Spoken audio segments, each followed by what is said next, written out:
Hello students, मैं Pinky Sharma Saint डेसन school से। आज हम 8th क्लास के अंतर्गत संस्कृत सब्जेक्ट में द्वितीय पाठ विलस्यवाणी ने कदापि में श्रुता पढ़ेंगे, जिसका तात्पर्य है विलस्यवाणी अर्थात बिल की वाणी में कदापि न श्रुता, मैंने कभी नहीं सुनी। बिल की वाणी मैंने कभी नहीं सुनी अर्थात बिल भी बोलते हैं, ऐसा मैंने पहले कभी नहीं सुना। ये जो कहानी है वो पंचतंत्र से ली गई है, जिसकी रचयिता विष्णु शर्मा है। किन परिस्थितियों में पंचतंत्र की रचना की गई थी, इस संबंध में एक किंवदंती प्रचलित है, जिसके अनुसार एक अमर शक्ति नामक राजा थे, जिनके 4 पुत्र थे, चारों ही मूर्ख थे। उन राजकुमारों को राजनीति की शिक्षा प्रदान करने के लिए योग्य राजा बने वे किसी भी प्रकार से, तो इस कार्य के निमित्त राजा ने अनेक प्रयास किए, किंतु वो असफल रहे, उन्हें विद्वान नहीं बना सके। अंत में राजा ने यह उत्तरदायित्व अपने दरबार में रहने वाले एक पंडित थे विष्णु शर्मा, उन्हें सौंपा। पंडित विष्णु शर्मा प्रतिदिन उन्हें कहानियाँ सुनाते थे। ये जो कहानियाँ थी वे अनेक प्रकार के नीतिपूर्ण ज्ञान से परिपूर्ण थी। इन कहानियों के माध्यम से धीरे धीरे उन राजकुमारों में राजनीतिक जो गुण थे वो धीरे धीरे आने लगे। इन कहानियों का जो संग्रह है, जो संकलित रूप है, वही पंचतंत्र कहलाता है। पंचतंत्र के 5 तंत्र अर्थात 5 खंड हैं। वे इस प्रकार से हैं: मित्र भेद, मित्र संप्राप्ति, काकोलुकियम, लब्ध प्रणास और 5वां है अपरीक्षित कारक। इन 5 खंडों में कुल 70 तो कथाएं हैं, साथ ही साथ 900 श्लोक हैं। और ये जो सभी श्लोक हैं वे तर्कपूर्ण नीति श्लोक हैं। पंचतंत्र का जो पहला संस्करण है वो पहलवी भाषा में प्राप्त होता है, किंतु बाद में अनेक विदेशी भाषाओं में भी इसका अनुवाद किया गया। ये जो कहानी है वो पंचतंत्र के काकोलुकियम इस तृतीय तंत्र से अर्थात इस तृतीय खंड से ली गई है। इसका यह जो नाम है वो काक और उलूक की मुख्य कथा के कारण इस खंड का यह नाम पड़ा। अब हम देखते हैं इसकी प्रस्तावना में देखिए, सर्वप्रथम प्रस्तुत पाठ संस्कृत के प्रसिद्ध कथा ग्रंथ पंचतंत्रम के तृतीय तंत्र काकोलुकियम से संकलित है। प्रस्तुत यह पाठ संस्कृत के प्रसिद्ध कथा ग्रंथ जिसका नाम पंचतंत्र है, उसका भी तीसरा तंत्र अर्थात तीसरा खंड जिसका नाम काकोलुकियम है, वहाँ से संकलित है अर्थात लिया गया है। पंचतंत्र के मूल लेखक विष्णु शर्मा है। इसके 5 खंड हैं, जिन्हें तंत्र भी कहा जाता है। इनमें गद्य पद्य रूप में कहानियाँ दी गई हैं, जिनके जो पात्र हैं वे मुख्य रूप से पशु और पक्षी हैं। अब हम देखते हैं इसका पहला गद्यांश।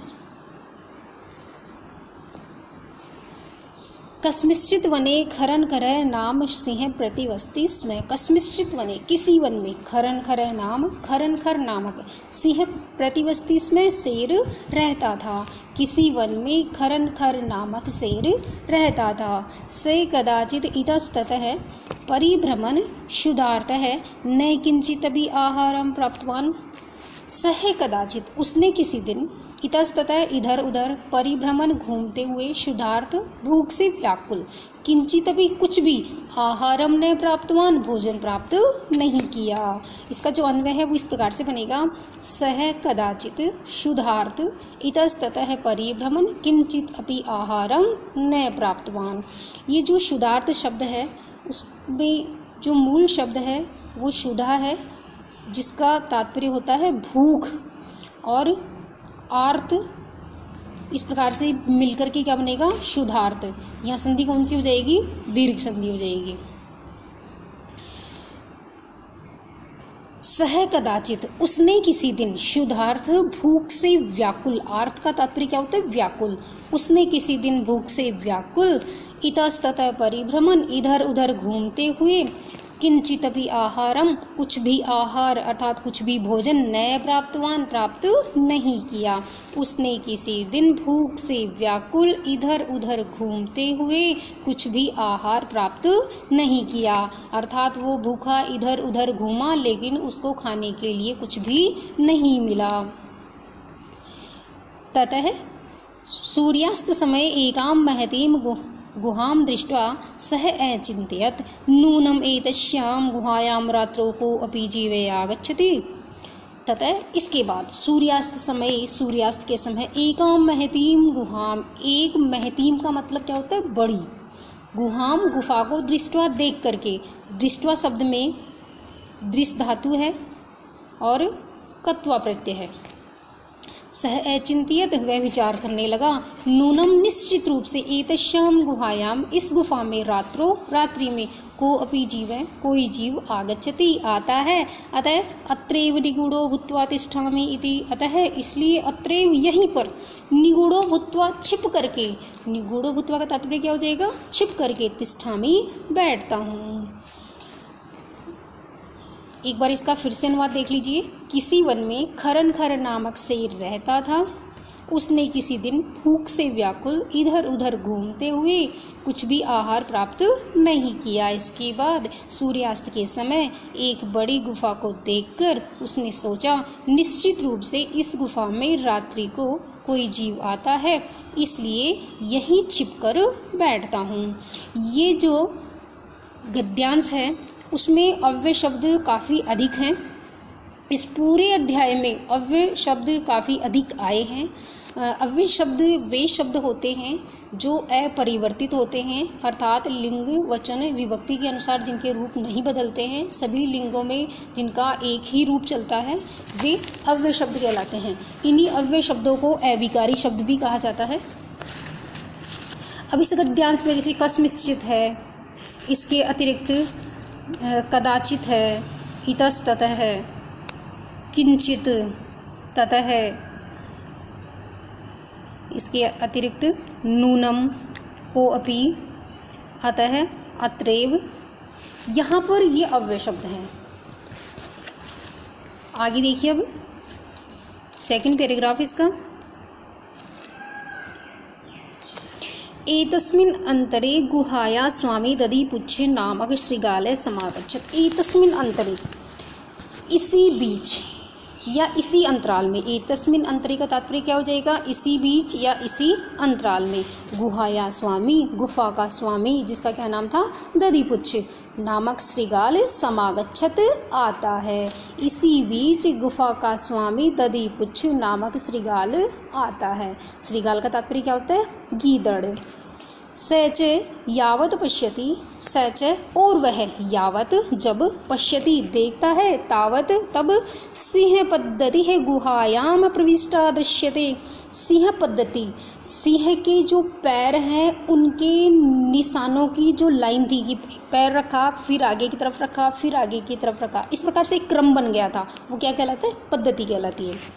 गुहायाम प्रविष्टा, गुफा में प्रवेश करती हुई, दृश्यते दिखाई दे रही हैं, नैच और नहीं, बहिरागता, बहिर यानी बाहर, आगता आती हुई, न बहिरागता, न बाहर आती हुई नहीं। फिर से देख लीजिए इसको। इसी बीच गुफा का स्वामी दधिपुच्छ नामक श्रृगाल आता है और उसने जब देखा कि शेर के पैरों के निशान गुफा में प्रवेश करते हुए दिखाई देते हैं, बाहर आते हुए नहीं। श्रृगाल अचिंत्यत, श्रृगाल ने सोचा, अहो अरे, विनष्टो अस्मि, विनष्टो अस्मि का तात्पर्य होता है मैं मर जाऊंगा। नूनम निश्चित रूप से, अस्मिन बिले सिंह अस्ति इति, नूनम निश्चित रूप से, अस्मिन बिले इस बल में, इस बिल में, सिंह अस्ति शेर है, इति इस प्रकार से, तर्कयामि तर्क पूर्ण कहता हूँ, मैं तर्क के साथ कहता हूँ। क्यों? क्योंकि उसने देखा कि शेर के पैरों की जो निशान थे वो गुफा में जाते हुए तो दिख रहे थे किंतु वापस आते हुए दिखाई नहीं दे रहे थे। इस कारण से उसने इस बात का निश्चय किया कि निश्चित रूप से शेर गुफा के अंदर है। और ये बात मैं कैसे कहता हूँ? निश्चिंत होकर के, तर्कपूर्ण तरीके से कहता हूँ। मुझे पूरा विश्वास है कि इस गुफा के अंदर शेर है। तत्किम करवाणी, तो क्या करूं? एवं विचिंत्य, इस प्रकार से विचार करके। एक बार इसका फिर से अनुवाद देख लीजिए। इसी बीच गुफा का स्वामी दधिपुच्छ नामक श्रृगाल आता है और वह जब देखता है तब शेर के पैरों के निशान गुफा में प्रवेश करते हुए दिखाई देते हैं और बाहर आते हुए नहीं। श्रृगाल ने सोचा कि अरे अब मैं मर जाऊंगा, निश्चित रूप से इस बिल में शेर है, ऐसा मैं तर्कपूर्ण कह रहा हूँ, अर्थात मैं निश्चिंत रूप से कह रहा हूँ, तो क्या करूँ। एवं विचिन्त्य, इस प्रकार से विचार करके। ये जो विचिन्त्य शब्द है इसमें वी उपसर्ग है, चिंत चिंत इसमें धातु है और ल्यप प्रत्यय है। अब हम नेक्स्ट पैराग्राफ देखते हैं।